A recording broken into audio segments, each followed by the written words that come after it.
नमस्कार, सुप्रभात। जिंदगी कैसे भी हो, आपका नजरिया उसके प्रति सकारात्मक होना चाहिए, क्योंकि कई बार जो हम सोचते हैं वो होता है। जिंदगी की दुश्वारियों को, जिंदगी की चुनौतियों को आनंद के साथ अगर आप टैकल करेंगे तो देखिए कितना आसान होगा आपका सफर। तो आइए शुरुआत करते हैं बुलेटिन की और सबसे पहले नजर हेडलाइंस पर। संसद के बजट सत्र के दूसरे चरण का दूसरा सप्ताह लोकसभा में आज 2025-26 के लिए रेल मंत्रालय के नियंत्रणाधीन अनुदानों की मांगों पर होगी चर्चा और मतदान। राज्यसभा में रेल मंत्रालय के कामकाज पर 12 मार्च को शुरू हुई चर्चा रहेगी जारी। 5 दिन की भारत यात्रा पर नई दिल्ली पहुंचे न्यूजीलैंड के प्रधानमंत्री क्रिस्टोफर लक्सन। प्रधानमंत्री नरेंद्र मोदी के साथ करेंगे द्विपक्षीय वार्ता। राष्ट्रपति द्रौपदी मुर्मू से राष्ट्रपति भवन में करेंगे मुलाकात। मुंबई का भी करेंगे दौरा। व्यापारिक प्रतिनिधियों से करेंगे बातचीत। प्रधानमंत्री नरेंद्र मोदी आज नई दिल्ली में 10वें रायसीना डायलॉग को करेंगे उद्घाटन। न्यूजीलैंड के प्रधानमंत्री क्रिस्टोफर लक्सन मुख्य वक्ता के रूप में प्रारंभिक सत्र को करेंगे संबोधित। 19 मार्च तक चलने वाले रायसीना डायलॉग में वर्तमान भू राजनीतिक और भू आर्थिक समेत कई मुद्दों पर होगी चर्चा। अमेरिकी राष्ट्रीय खुफिया निदेशक तुलसी गबार्ड और यूक्रेन के विदेश मंत्री आंद्रेई सिबिहा सहित 125 देशों के सदस्य लेंगे हिस्सा। केंद्रीय गृह मंत्री अमित शाह ने कहा कि बोडो समझौते के 82% प्रावधान लागू, अगले 2 वर्षों में होंगे 100% लागू। असम के कोकराझार में एक कार्यक्रम को कर रहे थे संबोधित।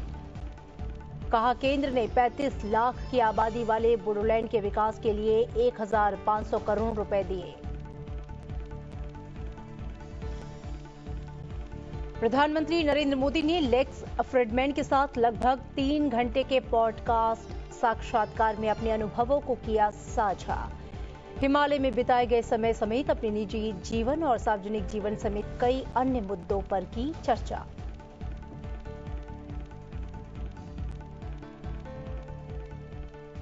खबरें विस्तार से। संसद के बजट सत्र के दूसरे चरण के दूसरे सप्ताह का आज पहला दिन है। आइए जानते हैं संसद के दोनों सदनों में आज सूचीबद्ध विधायी कार्यों के बारे में। और सबसे पहले बात लोकसभा की। लोकसभा में वर्ष 2025-26 के लिए रेल मंत्रालय के नियंत्रणाधीन अनुदानों की मांगों पर चर्चा और मतदान किया जाना आज एजेंडे में सूचीबद्ध है। वहीं राज्यसभा में वर्ष 2025-26 के लिए मणिपुर के बजट पर सामान्य चर्चा होगी।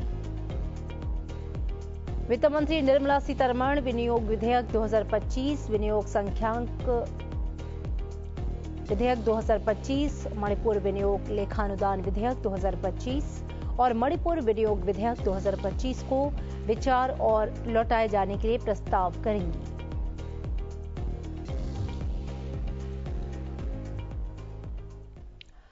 और न्यूजीलैंड के प्रधानमंत्री क्रिस्टोफर लक्सन द्विपक्षीय व्यापार और आर्थिक संबंधों को मजबूत करने के लिए रविवार को भारत की 5 दिवसीय यात्रा पर पहुंचे हैं। न्यूजीलैंड के प्रधानमंत्री क्रिस्टोफर लक्सन रविवार को न्यूजीलैंड के व्यापार और समुदाय के नेताओं का एक बड़ा प्रतिनिधिमंडल साथ लेकर भारत पहुंचे। दिल्ली हवाई अड्डे पर केंद्रीय मंत्री एसपी सिंह बघेल ने लक्सन का स्वागत किया। लक्सन 16 से 20 मार्च तक भारत की यात्रा पर हैं। प्रधानमंत्री क्रिस्टोफर लक्सन आज सुबह राजघाट जाकर महात्मा गांधी को श्रद्धांजलि देंगे। उसके बाद वे प्रधानमंत्री नरेंद्र मोदी के साथ द्विपक्षीय वार्ता करेंगे। इस बैठक में हैदराबाद हाउस में विभिन्न सहमति पत्रों पर हस्ताक्षर किए जाने की उम्मीद है। इसके बाद लक्सन राष्ट्रपति भवन में राष्ट्रपति द्रौपदी मुर्मू से मुलाकात करेंगे। वे आज शाम लगभग 6 बजे से 10वें रायसीना डायलॉग 2025 के उद्घाटन सत्र में मुख्य अतिथि के रूप में शामिल होंगे और मुख्य व्याख्यान देंगे। भारत पहुंचने के साथ ही प्रधानमंत्री क्रिस्टोफर लक्सन ने न्यूजीलैंड के आर्थिक और अन्य विकास के लिए भारत की महत्वपूर्णता की बात पर जोर दिया। इसी बीच प्रधानमंत्री नरेंद्र मोदी के साथ वार्ता से पहले दोनों देशों ने भारत न्यूजीलैंड मुक्त व्यापार समझौते कि वार्ता शुरू करने का ऐलान किया। ये समझौता 2022 में ऑस्ट्रेलिया के साथ हुए व्यापार समझौते के बाद भारत का ओशिनिया क्षेत्र में दूसरा महत्वपूर्ण व्यापार सौदा होगा। लक्सन ने नई दिल्ली पहुंचने के साथ ही शाम को विदेश मंत्री एस जयशंकर से उनके साथ मुलाकात की।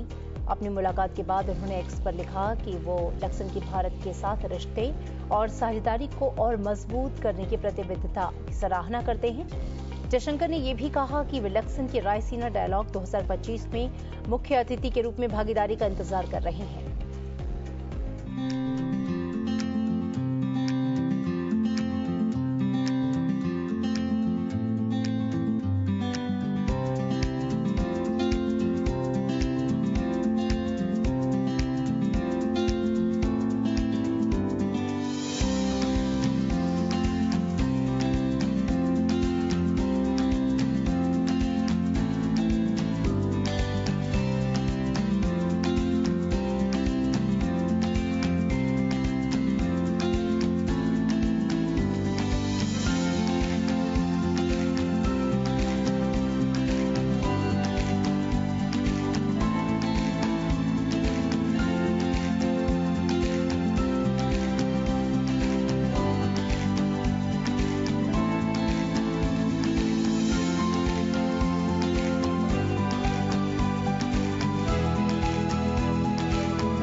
प्रधानमंत्री नरेंद्र मोदी आज 3 दिवसीय रायसीना डायलॉग का उद्घाटन करेंगे।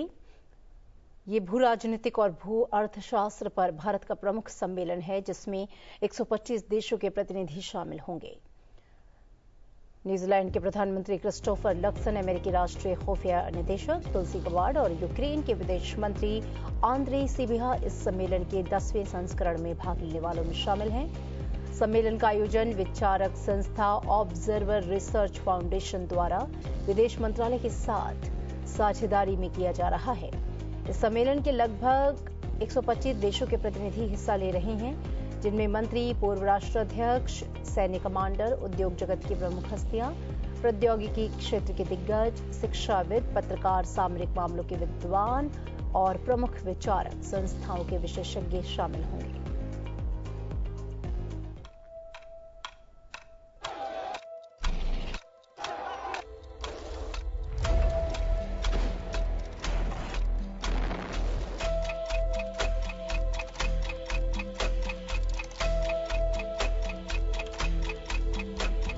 आज का युद्ध का है नहीं।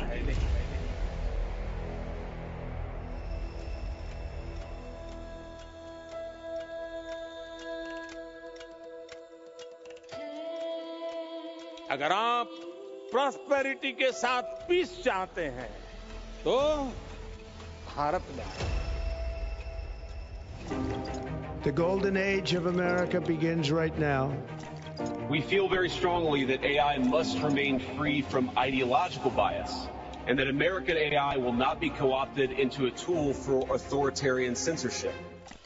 We're no longer in a world where the relationships are exclusive. Every country wants to get the best out of the international order. Our world is going through a time and turbulence and a period of transition, but we cannot wait for perfect conditions. What we have to build today, because it is the right time, because it is what our country needs, is the rebirth of France's nuclear industry.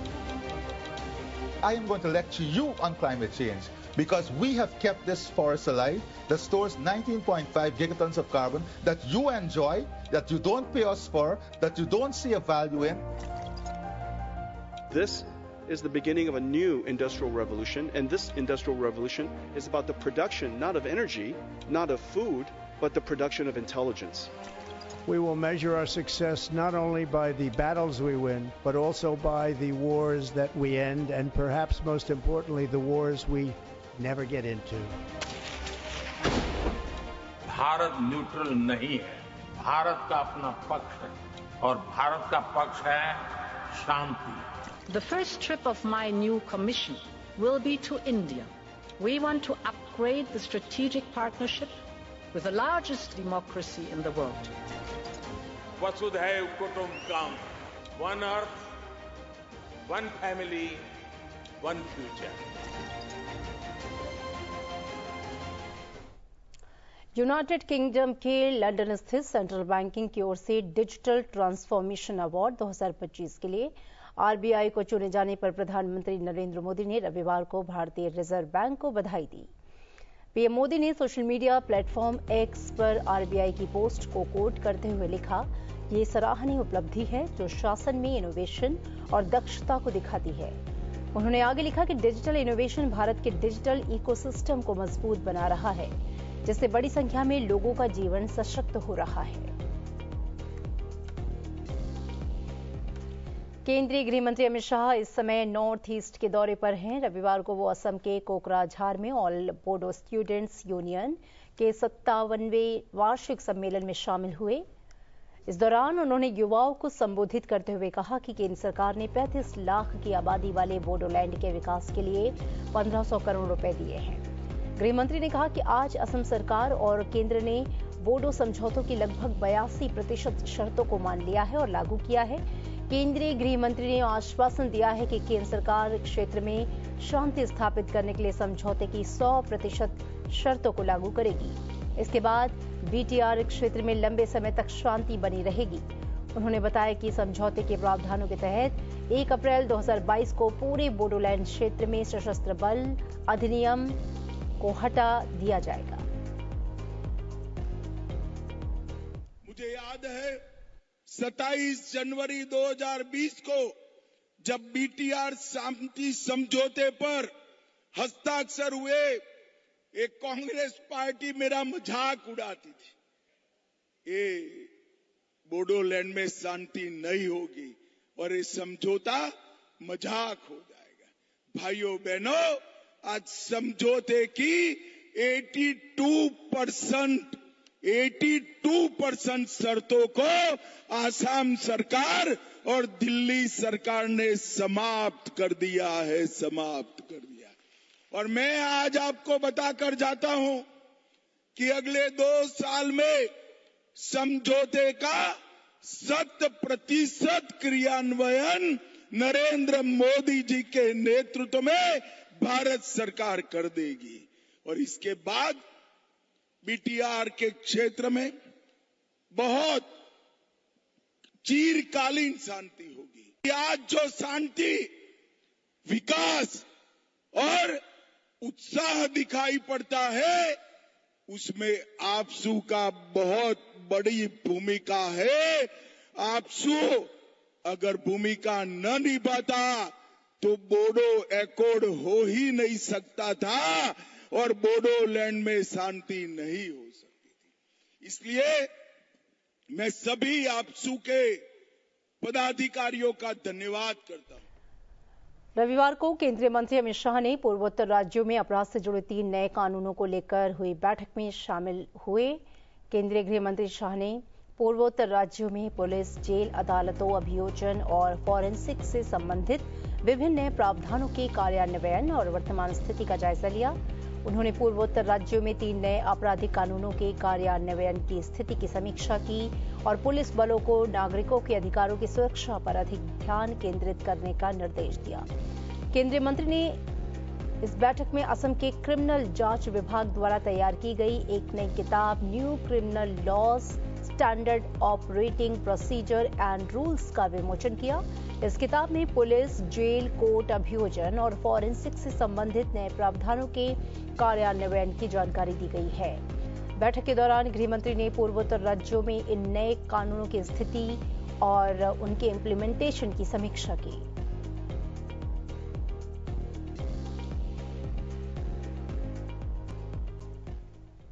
गृह मंत्रालय के मुताबिक 13 मार्च को एक अभियान के दौरान NCB team ने इम्फाल क्षेत्र में 102 किलोग्राम और गुवाहाटी क्षेत्र में लगभग 8 किलोग्राम मेथाम्फेटामाइन टैबलेट की खेप बरामद की है। इस बरामदगी से एनसीबी ने गुवाहाटी और इम्फाल में एक अंतर्राष्ट्रीय ड्रग रैकेट का भांडाफोड़ किया है। गृहमंत्री अमित शाह ने एनसीबी के प्रयासों की सराहना करते हुए सोशल मीडिया एक्स पर अपने पोस्ट में कहा है, मादक पदार्थ माफियाओं के लिए कोई दया नहीं। मोदी सरकार के नशा मुक्त भारत के निर्माण के अभियान को गति देते हुए 88 करोड़ रुपए की मेथाम्फेटामाइन गोलियों की एक बड़ी खेप जब्त की गई और इम्फाल और गुवाहाटी क्षेत्रों में अंतर्राष्ट्रीय मादक पदार्थ गिरोह के 4 सदस्यों को गिरफ्तार किया गया। उन्होंने आगे लिखा है कि मादक पदार्थों की बरामदगी मामले में जांच के प्रति समग्र दृष्टिकोण के शानदार प्रदर्शन का प्रमाण है। उन्होंने जोर देकर कहा कि मादक पदार्थों के खिलाफ नरेंद्र मोदी सरकार की कार्रवाई जारी रहेगी। एनसीबी की टीम को हार्दिक बधाई। और प्रधानमंत्री नरेंद्र मोदी ने पॉडकास्टर लेक्स फ्रिडमैन के साथ बातचीत की। इस दौरान उन्होंने अपने अनुभवों को साझा किया। प्रधानमंत्री ने अपने निजी और सार्वजनिक जीवन समेत कई मुद्दों पर चर्चा की। देश की 140 करोड़ जनता को प्रधानमंत्री ने अपनी ताकत बताया। ये तुलना करना उचित नहीं होगा कि 20वीं सदी के महान नेता गांधी थे, वो 20वीं हो, 21वीं हो या 22वीं हो, गांधी महान नेता हर सदी के लिए है। आने वाली सदियों तक महात्मा गांधी रहने वाले हैं, क्योंकि मैं उनको उसी रूप में देखता हूं और आज भी मैं उनको रिलेवेंट देख रहा हूं। जहां तक मोदी का सवाल है, मेरे पास एक दायित्व है, लेकिन दायित्व उतना बड़ा नहीं है जितना कि मेरा देश बड़ा है। व्यक्ति इतना महान नहीं है जितना कि मेरा देश महान है।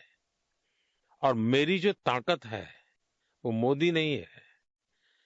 140 करोड़ देशवासी, हजारों साल की महान संस्कृति परंपरा, वो ही मेरा सामर्थ्य है। इसलिए मैं जहां भी जाता हूं तो मोदी नहीं जाता है। हजारों साल की वेद से विवेकानंद की महान परंपरा को 140 करोड़ लोग उनके सपनों को लेकर के, उनको आकांक्षाओं को लेकर के मैं निकलता हूं। और इसलिए मैं दुनिया के किसी नेता को हाथ मिलाता हूं ना, तो मोदी हाथ नहीं मिलाता है, 140 करोड़ लोगों का हाथ होता है वो। तो सामर्थ्य मोदी का नहीं है, सामर्थ्य भारत का है। प्रधानमंत्री ने युवाओं को संबोधित करते हुए कहा कि चाहे परिस्थितियां कितनी भी विपरीत हों, धैर्य और हौसले से सफलता पाई जा सकती है। सभी नौजवानों से कहना चाहूंगा, जीवन में रात कितनी ही अंधेरी क्यों ना हो, लेकिन वो रात ही है, सुबह होना तय होता है।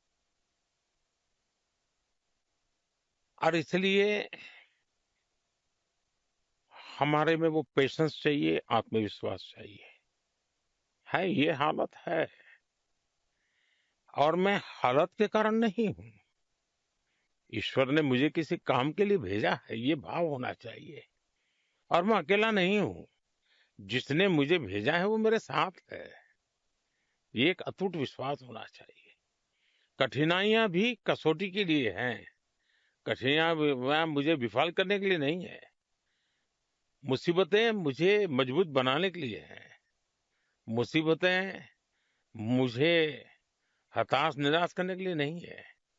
और मैं तो हर ऐसे संकट को, हर मुसीबत को हमेशा अवसर मानता हूं। तो मैं नौजवानों से कहूंगा, दूसरा पेशेंस चाहिए, शॉर्टकट नहीं चलता जी। हमारे यहाँ रेलवे स्टेशन लिखा रहता है, कुछ लोगों को आदत होती है वो ब्रिज पर से रेलवे पटरी क्रॉस करने के बजाय नीचे से भागने की, तो वहां लिखा होता है shortcut will cut you short. तो मैं नौजवानों को भी कहूंगा, shortcut will cut you short. कोई शॉर्टकट नहीं होता, एक पेशेंस होना चाहिए, धीरज होनी चाहिए। और हमने जो भी दायित्व मिलता है ना, उसमें जान भर देनी चाहिए, उसको मस्ती से जीना चाहिए। एक सवाल के जवाब में प्रधानमंत्री नरेंद्र मोदी ने कहा कि पाकिस्तान के साथ शांति को बढ़ावा देने का हर प्रयास का सामना दुश्मनी और विश्वासघात से हुआ है। उन्होंने उम्मीद जताई है कि द्विपक्षीय संबंधों को सुधारने के लिए पाकिस्तान के नेतृत्व को समझदारी दिखानी होगी। दुनिया में कहीं पर भी टेररिस्ट की घटना घटती है तो कहीं न कहीं सूत्र पाकिस्तान जाकर के अटकते हैं। अब देखिए 9/11 इतनी बड़ी घटना घटी अमेरिका में, उसका मेन जो सूत्रधार था ओसामा बिन लादेन, वो आखिर में कहां से मिला? पाकिस्तान में ही शरण लेके बैठा था। तो दुनिया पहचान गई है कि ये प्रकार से आतंकवादी प्रवृत्ति, आतंकवादी मानसिकता, और वो सिर्फ भारत ही नहीं, दुनिया भर के लिए परेशानी का केंद्र बन चुका है। और हम लगातार उनको कहते रहे हैं कि इस रास्ते से किसका भला होगा, आप आतंकवाद के रास्ते को छोड़ दीजिए, ये स्टेट स्पॉन्सर्ड टेररिज्म जो है वो बंद होना चाहिए। नॉन स्टेट एक्टरों के हाथ में सब छोड़ दिया है, क्या होगा फायदा? और इसकी शांति के प्रयासों के लिए मैं खुद लाहौर चला गया था। मेरे प्रधानमंत्री बनने के बाद मैंने मेरे शपथ समारोह में पाकिस्तान को स्पेशली इनवाइट किया था ताकि एक शुभ शुरुआत हो। लेकिन हर बार हर अच्छे प्रयासों का परिणाम नकारात्मक निकला। हम आशा करते हैं कि उनको सद्बुद्धि मिलेगी और सुख शांति के रास्ते पर जाएंगे, और वहां की अवाम भी दुखी होगी ऐसा मैं मानता हूं, क्योंकि वहां की अवाम भी ये नहीं चाहती होगी कि रोजमर्रा की जिंदगी जिए।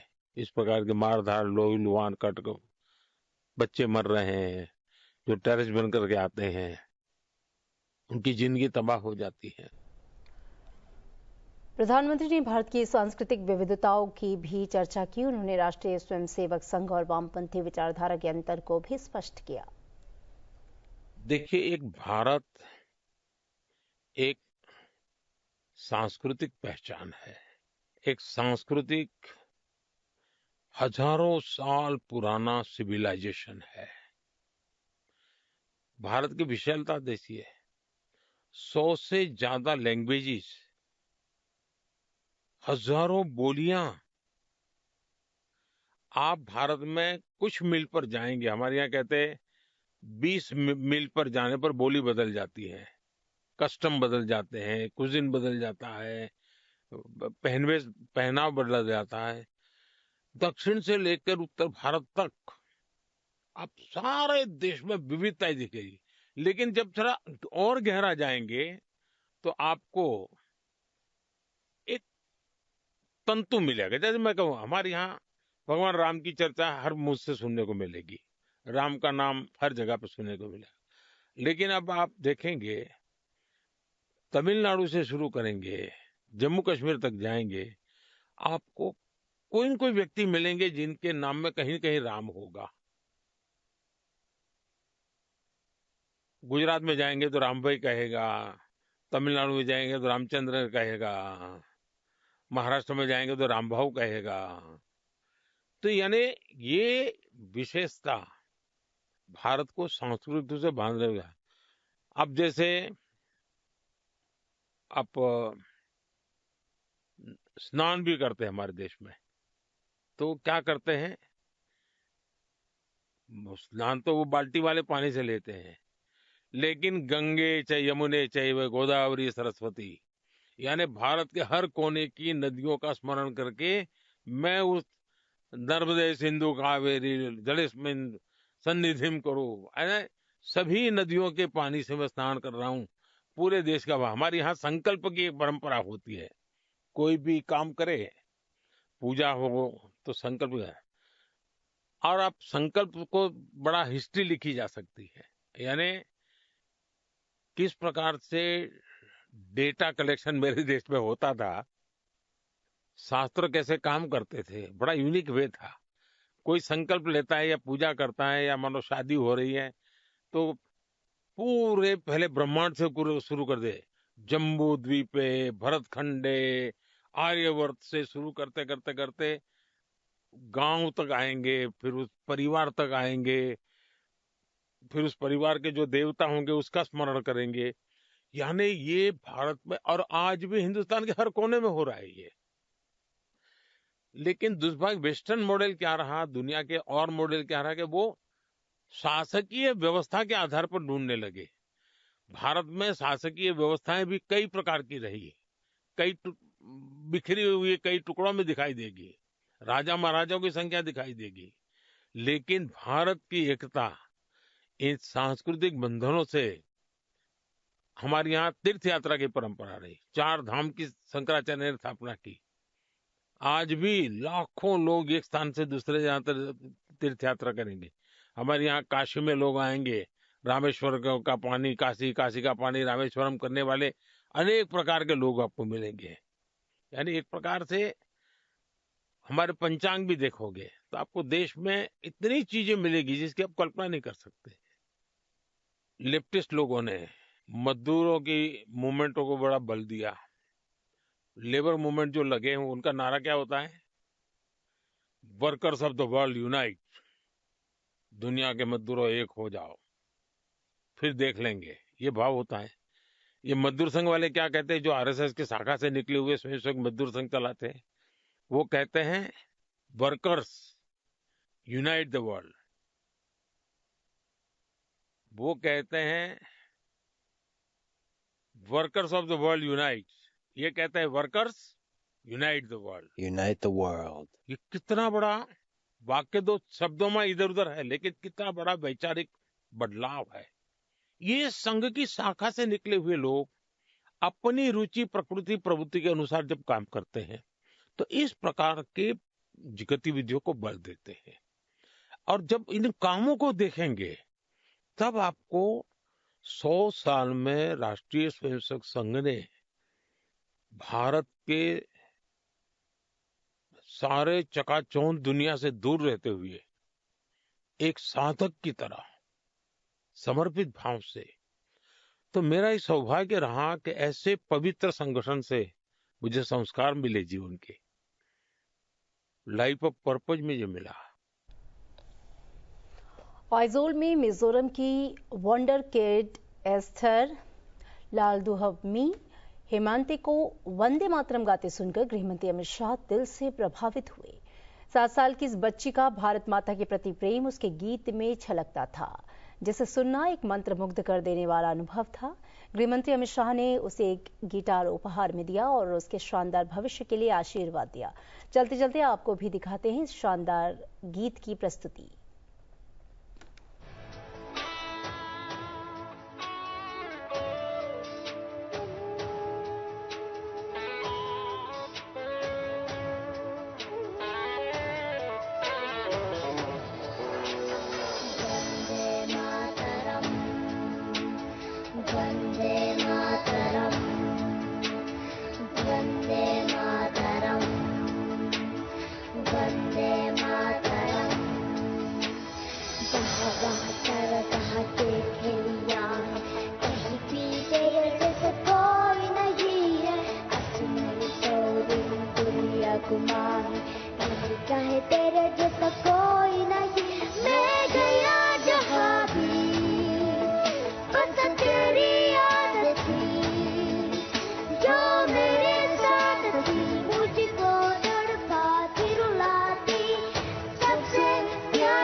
Say